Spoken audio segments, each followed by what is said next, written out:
बात यह है कि हम एक दूसरे का साथ नहीं देते, मकरूज ज़हनी अजियत का शिकार है। 3 दिन है ना ईद के, तो एक जोड़े से भी गुजारे जा सकते हैं, एक से भी। अक्सर लोग तो वैसे ही ईद की नमाज़ पढ़ के सो जाते हैं, और जो बेदार भी हैं वो भी कपड़े बदल करके जानवर के ज़िबा में मशगूल हैं। हमने इस ईद पे कोशिश करनी है कि हमारी गली में, हमारे मोहल्ले में, हमारे दाएं बाएं थोड़ा सफ़र करें, बच्चों को देखें, सरकारी स्कूल से निकलते बच्चों को देखें, मसाजिद मदारस से निकलते बच्चों को देखें। हम ना एक एक दो दो का साथ दें। मैंने जुमे में अमीर लोगों से कहा था कि कुर्बानियाँ करनी तो है ही, तो तुम तो सारा साल गोश्त खाते हो। क्या आपको बताऊं कि हम उस वतन में रहते हैं जहाँ फ्रिज और फ्रीज़र बड़ी से पहले ज़्यादा बिकते हैं। फ्रिज नहीं ले आओ, बड़ी ले आओ, चूँकि गोश्त सेव करना है, सारा साल भी तो मिलता है ना अमीरों। मैंने तो कहा था उस गांव में ले जाओ जहाँ कुर्बानी कोई नहीं कर रहा, ज़िबा ही वहाँ जाके कर लो। थोड़ी सी गुंजाइश बनाएं अपने दिलों में। ये ज़रूरी नहीं कि सामने वाला आपका शुक्रिया भी अदा करे, अपने घरों में थोड़ा हौसला कनात लाएं। हज़रत आयशा सिद्दीक़ा रज़ी अल्लाह ताला अन्हा फरमाती हैं, ऐसा नहीं था कि हमारे घर के अंदर माल नहीं आता था, अल्लाह के फजल से बड़ा कुछ आता था, लेकिन फरमाती हम एसार कर दिया करते थे। हुजूर का मिजाज एसार कर देने का है। याद रखना, शम्मा से अगर कई शम्मे जल जाएं तो इसकी रोशनी में कभी कमी नहीं आती। हज़ारों दिए भी जल जाएं तो ये दिए मांद नहीं पड़ते। महंगाई बड़ी ज़ोर की हो गई, गरीब आदमी की आजमाइश बढ़ गई। हमेशा महंगाई से गरीब लोग मुतासिर होते हैं। अमीरों की तो चीज़ें महंगी हो जाती हैं, वो तो सिंगल उन्होंने जमा की होती हैं, महंगी होती हैं तो डबल में बेचते हैं। गरीब पिसता है। लेकिन दुख की बात यह है कि हम एक दूसरे का साथ नहीं देते, मकरूज ज़हनी अजियत का शिकार है। 3 दिन है ना ईद के, तो एक जोड़े से भी गुजारे जा सकते हैं, एक से भी। अक्सर लोग तो वैसे ही ईद की नमाज़ पढ़ के सो जाते हैं, और जो बेदार भी हैं वो भी कपड़े बदल करके जानवर के ज़िबा में मशगूल हैं। हमने इस ईद पे कोशिश करनी है कि हमारी गली में, हमारे मोहल्ले में, हमारे दाएं बाएं थोड़ा सफ़र करें, बच्चों को देखें, सरकारी स्कूल से निकलते बच्चों को देखें, मसाजिद मदारस से निकलते बच्चों को देखें। हम ना एक एक दो दो का साथ दें। ये जितनी सियासी जमातें काम कर रही हैं, जिनकी हुकूमत थी, जिनकी है, पता नहीं कल किसकी आएगी। मैं तो ज़ाती तौर पर इनसे पूरा मायूस हूँ। मुझे तो नहीं लगता कि जितने लोग आज तक हुकूमत कर चुके हैं, बार बार आते हैं या पिछली हुकूमत गई है, इनके पास कोई प्लान ही नहीं है। ये तो बेचारे एक दूसरे की टांगें खींचने के अलावा ना कुछ कर सके हैं, ना उम्मीद है कुछ करेंगे। लेकिन गरीब की तकलीफ़ बढ़ गई है। मेरे पास 20 लोग आते हैं, आते तो वो दुआ का कहने हैं, आते तो सिर्फ ये बताने हैं कि इस मुश्किल में हूँ, दुआ करना। लेकिन दोस्तों, लोगों की बातें सुन के बड़ी तकलीफ़ होती है। हम क्या किसी की मदद कर सकते हैं? हमारे लिए तो मदारस चलाने मुश्किल हैं, लेकिन लोग अजियत का शिकार हैं। ज़हनी कर्ब के नीचे लोग आ गए, इतनी बड़ी अजियतें खड़ी कर दी गई हैं। थोड़ा थोड़ा देखो, 2 का खाना 3 भी तो खा ही सकते हैं ना, 3 का खाना 4 भी तो खा ही सकते हैं ना। मेरे महबूब ने हमें ये नहीं कहा था ज़्यादा गोश्त पकाना, बल्कि रसूल पाक ने तो रंग ही बड़ा सादा दिया है। करीम ने फरमाया, आयशा शोरबा ज़रा ज़्यादा कर लो, पड़ोसियों को भी सालन दे देंगे। थोड़ा शोरबा ज़्यादा कर लो, इसी को बढ़ा लो, थोड़ा शोरबा बढ़ा लें, थोड़ा थोड़ा एक दूसरे की मदद करें, दस्त शफ़क़त रखें। गलियों में सुनसान लोग, अब तो लोग एक दूसरे से दुख भी नहीं कहते, वो कहते हैं देना किसी ने है कुछ नहीं, और तमाशा अलग से बन जाएगा। दोस्तों, हमने खुद एक दूसरे का हाथ बटाना है। जो लोग साहिब सरबत हैं, देखो एक ही बाप की औलाद होती है, एक को अल्लाह बड़ा नवाज देता है, 2-3 कमज़ोर रह जाते हैं। उसको चाहिए वो दूसरों पे दस्ते शफ़क़त रखे। एक गली में सारे लोग एक ही कबीले के, एक ही इलाके के, एक आगे निकल गया है, उसे चाहिए वो दूसरों का ख्याल करे। अजीज़ भाइयों, हमने इस कमर तोड़ महंगाई के दौर में, मैंने जुमे में अमीर लोगों से कहा था कि कुर्बानियाँ करनी तो है ही, तो तुम तो सारा साल गोश्त खाते हो। क्या आपको बताऊं कि हम उस वतन में रहते हैं जहाँ फ्रिज और फ्रीज़र बड़ी से पहले ज़्यादा बिकते हैं। फ्रिज नहीं ले आओ, बड़ी ले आओ, चूँकि गोश्त सेव करना है, सारा साल भी तो मिलता है ना अमीरों को। मैंने तो कहा था उस गांव में ले जाओ जहाँ कुर्बानी कोई नहीं कर रहा, ज़िबाई वहाँ जाके कर लो। थोड़ी सी गुंजाइश बनाएं अपने दिलों में। ये ज़रूरी नहीं कि सामने वाला आपका शुक्रिया भी अदा करे। हज़रत आयशा सिद्दीक़ा रज़ी अल्लाह ताला अन्हा, अम्मा जी एक कनीज़ रखी हुई थी, हज़रत उस्मान गनी ने दी थी कि आपकी खिदमत करेंगी।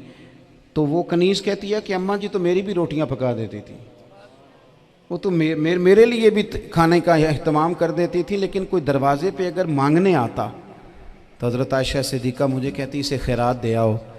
तो मैं कहती अम्मा जी ये काम तो लोग दौड़ के करते हैं और आप ये मुझे कह रही है मैं कर दूं। तो हज़रत आयशा फरमाती जब कोई बंदा किसी को देता है तो वो शुक्रिया अदा करता है। मैं चाहती हूँ वो शुक्रिया भी तेरा ही अदा कर जाए, मैंने जो अजर लेना है वो रब की बारगाह से लेना है। तो मेरे भाई अपनी ज़िंदगी में थोड़ा सा तो दिल बड़ा करें, थोड़ी थोड़ी गुंजाइश पैदा करें। और ये ज़रूरी नहीं कि उस बंदे का आपसे बड़ा अच्छा सलूक ही हो, ना भी हो उस गरीब का सलूक अच्छा, तो बाज़-औक़ात बंदा गरीबी में तल्ख़ भी तो हो ही जाता है ना। बाज़-औक़ात इंसान पे गुर्बत ज़्यादा आ जाए तो उसकी तबीयत भी तो, बीमार आदमी सख्त भी तो हो जाता है। तो मेरी आपसे ये गुजारिश है कि ये जो दिन चल रहे हैं वो हमारे यहाँ हमारे हुक्मरान कहते हैं मज़ीद सख्त फ़ैसले करने पड़ेंगे। वो मैंने कहा तुम्हारे लिए तो आसान है, इसलिए कि तुम तो जिस दफ्तर में बैठ के फ़ैसला करते हो उसकी तो बत्ती कोई नहीं जाती, तुम्हें क्या पता हो, वहाँ तो एसी भी 1 मिनट के लिए बंद नहीं होता। ये तो उससे पूछो बाप से कि जो ईद से पहले अपनी बीवी से मशवरा कर रहा है कि ईद आ गई है, अगर बेटी के घर कपड़े ना भेजे तो उसकी सास बातें करेगी। ये छोटी ईद गुजरी थी ना, तो हमारे यहाँ कुछ लोग समझते हैं कि सखावत सिर्फ रमज़ान में ही करनी है और रमज़ान में सवाब ज़्यादा है, वरना राशन वंडन वाले और लोग को ईदों बाद भी भूख लग दीजिए, ईद के बाद भी उसी तरह ही गरीब के साथ पेट होता है, लेकिन तवज्जो नहीं। एक तो ज़ौक़ इल्म पैदा करें, एक अपने घर में इत्मीनान का माहौल लाएं। तीसरी गुजारिश ये है कि महंगाई और सख्ती के इस दौर में अपने मुसलमान भाइयों का, अजीज़ों का, अहले मोहल्ला का हाथ बटाएं, प्यार करें। तो मेरे अजीज़, अगर लोगों को मसाइल का पता चले तो सैकड़ों घर बच जाएं तबाह होने से, बड़े बड़े घर बच जाएं, लेकिन मसाइल नहीं आते। मेरे पास मसला पूछने के लिए कुछ लोग आ गए तो 4-5 साल का बच्चा भी था जिसके वालिद ने गुस्से में अपनी बीवी को 3 तलाक़ें दी थी। तो छोटा सा बच्चा, कपड़े भी फटे पुराने, और हालत बता रही थी कि गरीबी है। तो जब मैंने मसला बताया कि 3 तलाक़ें हो गई हैं तो वापस जाने लगे, तो बच्चा मुझसे कहता है, देहाती आदमी तो कहने लगा मौलवी साहब मेरी अम्मा ते नानी कहनी असन पुछ के आई आप कि हुण असीं लहदा ही रहना है। तो उस बच्चे की नौनिहाल की वो कैफियत देखी तो मैं रो पड़ा। मैंने कहा यार ये बच्चा बेचारा माँ बाप के होते हुए ये यतीमों जैसी ज़िंदगी गुजारेगा क्योंकि बाप ने तलाक दे दी। किस तरह मसाइल नहीं बताए लोगों को, तालीम से आगाही नहीं किया। और इसमें बहुत बड़ा जुल्म है उन लोगों का भी जो जनाजे पे खड़े होके तो कह देते हैं, मेरी तरह के लोग अच्छे उलमा की बात नहीं करता, वो कह देते हैं देखो जिन लोगों को जनाजा नहीं आता, भैया आपने किस दिन इशा के बाद क्लास लगाई थी जनाजा सिखाने की? ये तो आपने कह दिया लोगों को कुरान जी ठीक नहीं आता। तो यहाँ तो बेचारी बीबियाँ जिनको सही पढ़ना नहीं आता वो मिशन बना लेती हैं कि मैंने इतने 100 को कुरान पाक पढ़ाना है, बेवा हो गई हूँ, तलाक याफ्ता हो गई हूँ, सारी ज़िंदगी कुरान पढ़ाऊँगी। हम क्यों ये मिशन नहीं बनाते, क्यों इस तरफ सफ़र नहीं करते? एक तो दीनी मालूमात में, दीनी उलूम में अपने आप को लगाएं और ज़ौक़ पैदा करें कि जो चीज़ें मुझे नहीं आती मैंने वो सीखनी है, जो मामलात मुझे नहीं आते मैंने उनकी तरफ सफ़र करना है। एक तो अपना ये मिजाज बनाएं। और जब आप दीनी उलूम सीखते हैं तो पता है कौन सा मंज़र कायम होता है? मंज़र वो बनता है कि हज़रत अबू हुरैरा भी दीन सीखा करते थे, हज़रत अब्दुल्ला इब्ने उमर भी असहाबे सूफ़ा में रहा करते थे, हज़रत अनस बिन मालिक भी रहा करते थे। और ऐसा मंज़र बनता है कि हज़रत सैयदा खतीजतुल कुबरा रज़ी अल्लाह ताला अन्हा फरमाती हैं, सैयदा फ़ातिमा हुज़ूर की गोद में बैठी होती थी और नबी पाक से बातें पूछती थी और हुज़ूर उन्हें बता रहे होते थे। सैयदा आयशा हुज़ूर से दीन की बातें पूछती। चौथा हिस्सा हमारी फ़िक़्ह के उसूल हज़रत फ़ातिमा की, हज़रत आयशा सिद्दीक़ा की मरवियात पर मबनी है। अगर हमारी बच्चियां छोड़ दें डाइजेस्ट पढ़ना, छोड़ दें इधर उधर की मूवी देखना, और वो किताब व सुन्नत पर आ जाए तो बहुत सारे मसाइल ऐसे हैं जो उलझने से पहले ही सुलझे हुए हों। दीनी तालीम का मिजाज और ज़ौक़। और दूसरी आयत करीमा मैंने तिलावत की, अल्लाह करीम ने कुरान मजीद में फरमाया, या अय्युहल्लज़ीना आमनू कू अनफुसकुम व अहलीकुम नारा, ऐ ईमान वालों खुद भी दोज़ख की आग से बचो और अपने घर वालों को भी बचाओ। ओ वालिद, वो माँ जो बच्चों को भूख से बचाने के लिए मेहनत करती है, उनको मायूसी से बहुत सारे माँ बाप ऐसे होते हैं जिनके पास कपड़े लेने के पैसे नहीं होते ईद पे। क्यों? अजान शुरू होगी जी। अजीज़ भाई, जिस तरह हम अपने बच्चों को देखें, बहुत सारे माँ बाप के पास गुंजाइश नहीं होती, लेकिन इस नीयत से कि बच्चों के दिल टूट जाएंगे, ईद पे कैसे गुजारा करेंगे, मुश्किल से भी कपड़े ख़रीद के देते। इस तरह हम अपने बच्चों को भूख से, प्यास से, मायूसी से बचाते हैं। इस तरह हमारे रब ने हमारे ज़िम्मे लगाया है कि तुम अपने बच्चों को कोशिश करो दोज़ख की आग से बचाने की। हज़रत उमर फ़ारूक रदी अल्लाह ताला अन्हु ने अर्ज़ किया था, या रसूल अल्लाह सल्लल्लाहु ताला अलैहि वसल्लम, इस आया करीमा का माना क्या है? तो महबूब करीम अलैहिस्सलाम ने फरमाया, उमर, जिन चीज़ों का अल्लाह तुम्हें हुक्म देता है तुम अपने घर वालों को उन चीज़ों का हुक्म दो। जिन चीज़ों से रब रसूल तुम्हें मना करते हैं अपने घर वालों को उनसे रोको।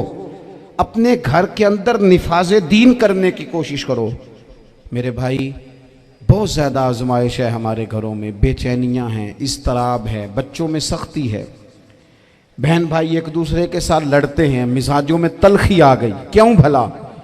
इसलिए कि माँ बाप को जो बेहतरीन किरदार और जो हसीन तरीका घर में अपनाना चाहिए था, बच्चे तकरीर बाहर से सुनते हैं लेकिन वो फॉलो अपने माँ बाप को करते हैं।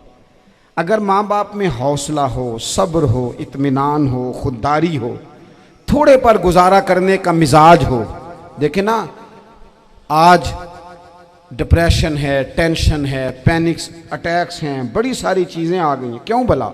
सब्र नहीं, तहम्मुल नहीं, बुर्दबारी नहीं। आजमाए। एक दिन एक बच्चा मेरे पास आ गया मदरसे का और आके वो रोने लगा। मेरे घर वाले कहने लगे, खाना छोड़ दें, पहले इसकी बात सुन ले। मैंने कहा, पुत्र क्या हुआ? किसी ने मारा है? किसी उस्ताद ने? कहने लगे, नहीं हजरत, घर फ़ोन किया था तो मेरी अम्मा और अब्बा की लड़ाई हो रही है। बच्चा कांप रहा है, टांगे कांप रही। मैंने कहा, क्या हो क्या गया तुम्हें पुत्र? लड़ाई हो रही है तो घरों में हो ही जाती है। कहने लगे, नहीं, आपको पता नहीं, वो बड़ा सख्त लड़ते हैं। मेरे वालिद जब मेरी वालदा को मारने के लिए आगे बढ़ते हैं तो हम सारे चारपाइयों के नीचे छुप जाते हैं। हमें खौफ आता है, वो मंजर खतरनाक होता है। ये कौन तकलीफ दे रहा है अपने बच्चों को? यहाँ बैठे हमारे यहाँ मीलों दूर रहते थे उसके घर वाले, तो वो तकलीफ में था, तो घर में क्या कैफियत होगी? अगर हौसला हो, सब्र हो, कनात हो, अल्लाह के दिए हुए थोड़े रिस्क पर हमें राजी रहना आता हो, हमारे घरों में सुकून आए, इत्मीनान आए। हम जो ज़िंदगी बड़ी खुशी खुशी गुजार सकते हैं, हमारे मिजाजों का लालच, हमारी तबीयतों की बेराह रवी, हमारी झूठी अना का बुत, उन सारी चीज़ों को ख़त्म कर देता है। अपनी ज़िंदगी के अंदर अगर हम वो किरदार अपने बच्चों को दें, जिस किरदार में मोबाइल भी हो, जिसमें गाड़ी भी हो, जिसमें पैसे भी ला के अब्बा दराज में रखता हो, लेकिन वालिद का घर में मुसल्ला भी मौजूद हो, उसकी कोई तस्बीह भी हो, वो ये भी कहता हो कि खुदा ने अपने फजल से आज 5,000 दिया है तो इसमें 1,000 गरीबों का भी है, इसमें थोड़ा सा मैंने अल्लाह की रिजा के लिए भी रखा है। अगर कोई मुश्किल आ जाए तो वो बाप और माँ को सब्र करता हुआ देखते हो। अगर एक बाप कर बात करे तो दूसरा बर्दाश्त करता हो। खुदारा अपनी औलादों को इस अजियत का शिकार न करो। अपने घरों के अंदर वो खुददारी, वो प्यार, वो वक़ार, वो मोहब्बत, वो अंदाज। आप थके हुए हैं, कोई शक नहीं, आप बहुत सारे मसाइल का बाहर शिकार होंगे, कोई शक नहीं, लेकिन आप बाहर से थक के आए हैं। और अगर आप बाहर अपनी फैक्ट्री के मालिक हैं और दफ्तर के बड़े हैं तो घर में भी तो आप बड़े हैं ना। आपकी माँ भी तो इंतज़ार कर रही है, उसने भी तो दुखड़ा सुनाना है ना आपको। आप ये देखिए कि आपके बच्चे भी तो इंतज़ार कर रहे हैं, वो चाहते हैं कि अब्बा आके बैठे तो हम उनके सीने पे चढ़ के थोड़ा खेलें। आपकी अहलिया मुंतज़िर हैं कुछ बातें बीवी किसी और से नहीं कह सकती, सिर्फ अपने शौहर से कहती है। लेकिन वो तो आते ही जलाल में आ गए साहब। वो कहने लगे तू बड़ी नालायक है, मैं थका मांदा आया हूं और तूने मुझे कहानी सुना दी है। वो उस खातून से शिद्दत के साथ पेश आने लगे। मेरे रसूल पाक की हयात नूर को देखो, हज़रत उम्मे ऐमन हुजूर की रज़ाई वालदा हैं, उनकी भी खिदमत हो रही है। हज़रत हलीमा सादी आ रही हैं तो खिदमत हो रही है। हज़रत अब्बास हुजूर के चचा हैं तो करीम फरमाते हैं मेरे चचा हैं बाप की जगह पे। हुजूर दोस्त अहबाब सहाबा गुलामों सब के साथ प्यार कर रहे हैं। 9 अज़वाजे मुतहरात हैं घर के अंदर। और कैफियत ये है कि हुजूर सिर्फ उनकी ज़रूरतों का ही ख्याल नहीं करते, ख्वाहिशात का ही ख्याल नहीं करते, बल्कि मेरे करीम का तरीका ये है कि कोई बंदा आज बोल क्या रहा है, वो कहाँ खड़ा है, आज उसके जुमले किस तरह के हैं, उसका लहजा किस तरह का हो गया है और उसे ठीक कैसे करना है। महबूब इसका ख्याल फरमाते, तवज्जो करते। मैं कहता हूँ कि हम सबको शौक़ आया है आराम करने का। मैं सुबह 11 बजे से पहले अपने घर से निकल आया था और ये वक्त आ गया है और रात को खुदा जाने किस वक्त घर पहुंचना है। कई दफ़ा कैफियत ये होती है कि गाड़ी से उतरते हैं तो फिर दिल करता है कि कोई उठा के चलाए ना कभी। इसके बावजूद बहुत सारे लोग नाराज़ रहते हैं कि हमसे मिल के नहीं गए, फ़ोटो नहीं खिंचवा के गए, फलानी जगह चाय नहीं पी के गए। ये तसलसल है। लेकिन मैं जितना मर्जी थका मांदा घर जाऊंगा ना, कभी ऐसा नहीं हुआ कि मैं घर जाऊं तो बड़ी टेंशन में जाऊं। मेरी घर वाली एक दिन मुझसे कहने लगी आपने कभी नहीं कहा कि मैं थका हुआ आया, बंदा थक भी तो जाता ही है ना, कभी कहाँ करे ना। मैंने उसे कहा पता क्यों नहीं कहता, इसलिए नहीं कहता कि मैं नहीं चाहता कि मेरे बच्चे ये कहें कि हमने दीन नहीं पढ़ना, हमारा बाप तो बड़ी मुश्किल में है। हम अपने काम के बारे में अपने घर में शिकवे करते हैं। आप किसी बच्चे से पूछ लें कौन सा काम करना है, कहता जो अब्बा जी कर दे रहे वो नहीं करना। क्यों कि अब्बा जी हर रोज़ तो कहते हैं मैं बड़ा उलझ गया हूँ, ये काम बड़ा मुश्किल है। मैं चाहता हूँ कि मैं अपने बच्चों को ये बताऊँ कि पुत्र मैं तो जिधर जाता हूँ फूल ही फूल हैं, मैं तो जिधर से गुज़रता हूँ मोहब्बत ही मोहब्बत है, मैं तो जिधर से देखता हूँ दुआएं ही मिलती हैं, ताकि उनका शौक़ पैदा हो। मेरे अजीज़ आप थोड़ा सा दिल बड़ा करें। अगर आप एक की वजह से पूरा घर सुकून में आ जाता है तो आप दिल बड़ा क्यों नहीं करते। जगह ढूंढते हैं बस मुझे कोई तंग ना करे, कोई मेरी बाप माँ बदौलत को कोई परेशान ना करे। बुखारी शरीफ सुनिए, हज़रत आयशा सिद्दीक़ा रज़ी अल्लाह ताला अन्हा बैठी हैं। हुजूर फरमाने लगे आयशा आज एक बात ना बताऊं तुम्हें।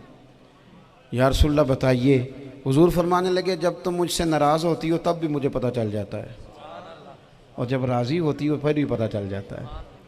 तो हज़रत सैयद आयशा सिद्दीक़ा बात सुन के बड़ी खुश हुई। या रसूलल्लाह वो कैसे। हुजूर फरमाने लगे कभी कभी तुम कसम उठाती हो। या रसूलल्लाह हाँ। फरमाया जब होती हो ना राज़ी खुश तो फिर कहती हो मुझे रब्बे मोहम्मद की कसम सल्लल्लाहु अलैहि वसल्लम। फिर तुम मेरे नाम के साथ रब करीम का नाम मिला के कसम उठाती हो, रब्बे मोहम्मद की कसम। या रसूलल्लाह बिल्कुल ऐसे ही है। और फरमाया जब तुम्हारे दिल में कोई बात होती है ना तो फिर तुम कहती हो मुझे रब्बे इब्राहीम अलैहिस्सलाम की कसम, फिर तुम रब्बे मोहम्मद नहीं कहती। ये बुखारी मुस्लिम में मौजूद है। हज़रत आयशा सिद्दीक़ा ने तो बात सुनी तो खिल गई तबीयत, कहने लगी करीम सदके जाऊं यहाँ तक ख्याल फरमाते हो, किसके जुमले कहाँ पहुँच गए यहाँ तक ख्याल है। फरमाया मुझे पता चल जाता है कि तुम्हारी कैफियत क्या है, कहाँ खड़ी हो। और भाई हम तो अपनी माँ का भी ख्याल नहीं रखते। हमारा बाप कहाँ बेचारा खड़ा है, वो तो इंतज़ार में था कि कोई 10 मिनट मेरे पास बैठेगा, तवज्जो ही नहीं, जज्बात का ख्याल ही नहीं।